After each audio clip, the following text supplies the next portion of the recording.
qarshii 10 GB 2.4 bitachuu ni barbaaddu. Egaa Itiyoo Telekoom qarshii 10 qofaan jechuudha GB 2.4 bittanii itti fayyadamuu dandeessu. Fakkeenyaaf kuufamni Itiyoo Telekoom inni normaaliin jechuudha qarshii GB 2 sun naannoo qarshii 100 fi wahii ta'a jechuudha yookaan 100 olii jechuudha. Garuu ammoo qarshii 10 qofaan GB 2.4 bittanii siimii Itiyoo Telekoomitiin fayyadamuu dandeessu jechuudha. Egaa isa kana kuufamni sun karaa Itiyoo Telekoom kuufama ittiin bitatan hundaanuu bitachuu dandeessanii yeroo kana jedhu karaa teelebirriitiin akkasuma immoo karaa urjii 999 kanallee bitachuu ni dandeessanii jechuudha. Egaa kuufama kana bittanii akka inni waan hunda hojjetu jechuudha. Feetan Play Store tahee, YouTube tahee, TikTok tahee waan barbaadan kuufamni sun isin hojjeta jechuudha. Qarshii 10 qofaan GB 2.4 bittaniiti fayyadamtanii jechuudha. Egaa kuufama kana hidhuudhaan duratti osoo kuufama kana hin binne jechuudha. Play Store keessa seentanii yookaan immoo suuqa keessan keessa seentanii aappii buufattantu jira jechuudha. Aappii lamaan hojjeta waan ta'eef. Aappiin sun isa kana jechuudha yookaan immoo TRM Tunnel aappii jedhamu kana buufachuu qabdan jalqaba bilbila keessan irratti jechuudha. Osoo kuufama kana hin binne jechuudha yookaan immoo osoo paakeejii kana hin binneen duratti aappiin kun buufamuu qaba jechuudha bilbila keessan irratti. Akkaataan kuufama ittiin bitan karaa teelebirriitiin yookaan ammoo karaa urjii 999tiin bituu dandeessanii. Egaan amma karaa teelebirriitiin bitee isinitti agarsiisu.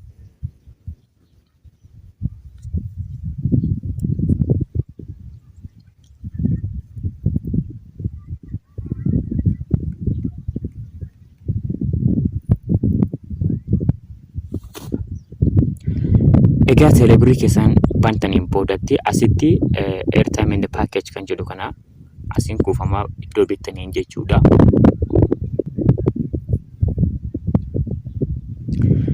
Egaa paakeejii kan jedhu filanneen boodatti akkasitti isa kana achirra butuudhaan jechuudha. Asitti mana keessa seenuudhaan iddoo kanatti jechuudha. Kinooti tuubir paakeej kan jedhu kana jechuudha. Tuubir paakeejiidha. Fakkeenyaaf asitti kinoo isa kana sama faaviraatti keessa galche kana Telegram 2 hours paakeejii maal jedha 480 megabyte. Kanaaf inni kuni qarshii 2 megabyte 4.8 jechuudha.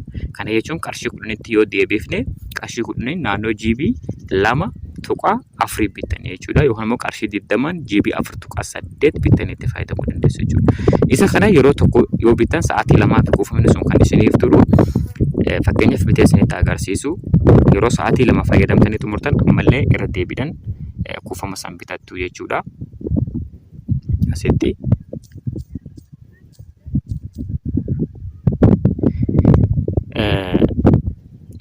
egaa kuufamichi bitamee jira jechuudha. Gara teelebirriitiin haala kanaan bitan.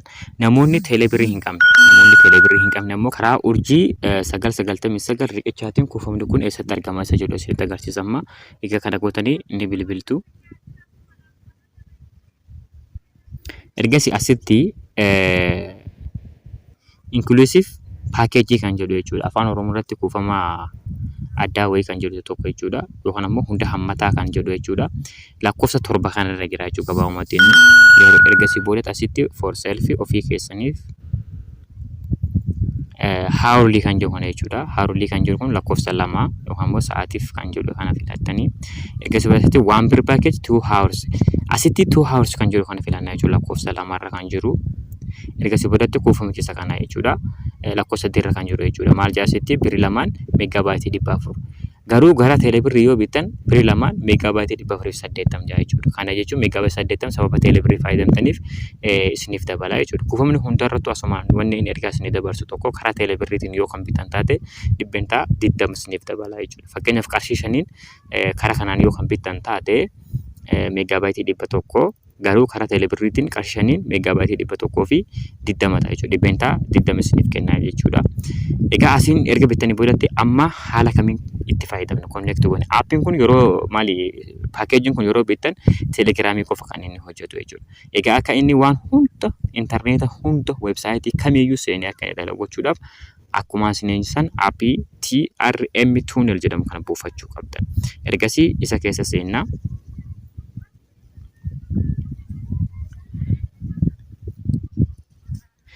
Egaa yeroo aappii kana bantanitti jechuudha. Asitti auto select kan jedhu kan hin tuqxanii kan jalqabaa kana jechuudha. Isa kana wanti tuqxanii jiru asitti kan lammaffaa kanarra dhuftanii jechuudha. Asitti biyyoota hedduu jira. Kana keessaa Itoophiyaa Telegram package kan jedhu kan jechuudha. 100 working kan jedhu kan isa kanarratti filattan. Inni kun asitti waan baay'eetu jira jechuudha. Yoo akkasitti ofiin nuufis immoo asitti Telegram jettanii yookaan immoo Itoophiyaa jettanii search gootu jechuudha. Yeroo sanitti kunoo Itoophiyaa Telegram package kan jedhu kun nu dhufa. Ergasii booda connect jedhu nu qofa jechuudha. Egaa connecting jedhee yoo isiniif maramee connected jedhe waan 100 jechuudha waan super hin qabne packagein birrii 2 megabyte 880 bitan sun ni hojjeta jechuudha. Amma connect godhee isinitti agarsiisu. Egaa yoo immoo connect isin godhu ture haala kanaan kan turu taate asumaan sababiin tursiisuuf jechuudha. Flight mode gootu jechuudha. Bilbila keessan yeroo tokkoof flight mode gootanii irraa deebistu jechuudha. Ergasii connect jennaanii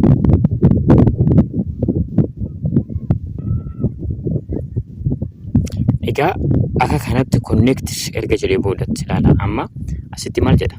Connected jedha jechuudha. Kanaaf amma guututti kuufamni aan sila bite sun waan hunda hojjeta jechuudha. Fakkeenyaaf Play Store keessa inni isinitti agarsiisu.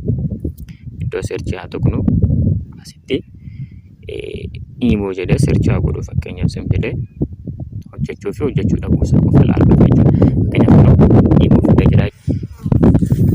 Egaa haala kanaan kuufama kana bittanii qarshii 10 GB 2.4 bittanii itti fayyadamuu dandeessu. YouTube Walloo Asiitti ammoo viidiyoowwan akkasiitti kan inni hojjetu. Asumaan chaanaalii keenya kana subscribe godhuudhaan nu hordofaa isiniin jedha. Haga viidiyoo biraatti walitti deebinutti nagaan naaf tura. Yaada qabdan yookaan immoo gaaffii yoo qabaatan komentii kanarra jalatti gaafachuu dandeessu jechuudha. Komentii keessan laallee haga dandeenyeen deebifna jechuudha. Galatooma.